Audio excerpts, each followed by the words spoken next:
தூக்கமே வராதே. நான் தான் அவகிட்ட சொல்லிட்டேனே, நீ எந்த வேலையும் பார்க்காதன்னு, நான் பாத்துக்கிறேன்னு சொல்லிட்டேன். அவ தான் கேட்க மாட்டேங்கிறா. நான் என்ன பண்றது என்று சொன்னாள் கனகவள்ளி. அது சரி, நீ இப்படியே பேசிக்கிட்டே இரு. அவ செய்கிற வேலைய ஒரு நாள் பிடுங்கி நீ செஞ்சிரதா என்று அவன் கோவப்பட்டு கொண்டு அறைக்கு சென்றான். குளித்துவிட்டு அவர் ஆபீஸுக்கு கிளம்புவதற்கு தயாரானார். அதற்கு முன்னதாகவே அனு அவனுக்கும் சுந்தரேசனுக்கும் டிஃபன் பாக்ஸை ரெடி பண்ணி வைத்து விட்டு, அத்தை, நான் மாமாவுக்கு லஞ்சு கட்டிட்டேன்.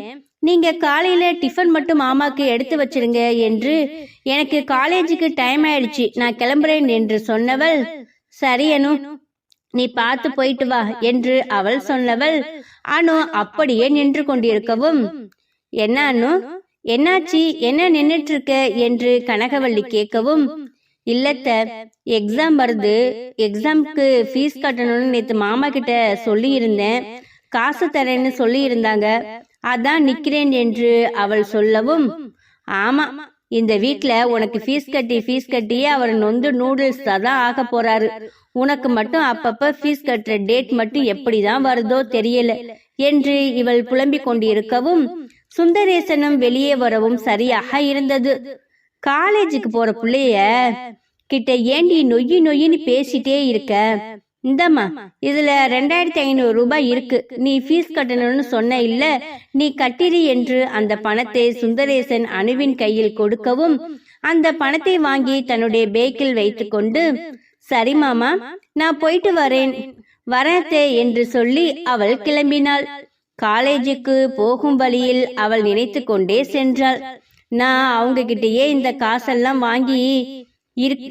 வாங்கியிருப்பேன். நான் இப்படி எல்லாம் யாருக்கிட்டையுமே நான் பேச்சு வாங்க வேண்டியது வேலையே இல்லவே இல்லை. ஏப்பா, என்னைய சின்ன பிள்ளையிலேயே என் கூட வாழ்றதுக்கு பிடிக்காம என்னை விட்டுட்டு நீங்க போயிட்டீங்க என்று புலம்பிக் கொண்டே அவள் நடந்து கொண்டிருந்தாள். அப்பொழுது அவளுடன் படிக்கும் ஒரு சக தோழி அவளுடன் நடந்து கொண்டிருந்தாள். என்னடி, என்ன ஒரே சிந்தனையா இருக்க? ஏன், இன்னைக்கு உங்க அத்தை ஏதாச்சும் சொல்லிட்டாங்களா என்று அவள் கேட்கவும், ஆமாடி, காலையில செமஸ்டர் எக்ஸாமுக்கு ஃபீஸ் கட்டணும்னு சொல்லிட்டு மாமா கிட்ட காசு கேட்டிருந்தேன், அவங்க ஒரு மாதிரியா பேசிட்டாங்க என்று அனு சொன்னாள். நீ கவலைப்படாதானு, படிப்பு முடிச்சுச்சுன்னா நீ எப்படியும் வேலைக்கு போய் கை நிறைய சம்பாதிக்க தான் போற. அப்ப நீ உன் சொந்த கால்ல நிக்கலாம். இந்த மாதிரி நீ யாருக்கிட்டையும் போய் கேட்க வேண்டியது இல்லையே என்று அவள் ஆறுதல் சொன்னாள். ஆமாண்டி, நான் சீக்கிரமா படிப்பு முடிச்சதுக்கு அப்புறமா எங்க சொந்தக்காரங்க முன்னாடி நான் சம்பாதிக்கணும், எனக்கு ஆசை. அப்ப நான் யாருக்கிட்டையும் போய் 1 ரூபாய் தாங்கன்னு கேட்க கூடாது. எங்க மாமாவுக்கு என் சம்பளத்துல நான் எல்லாமே கொடுக்கணும்னு தான் நான்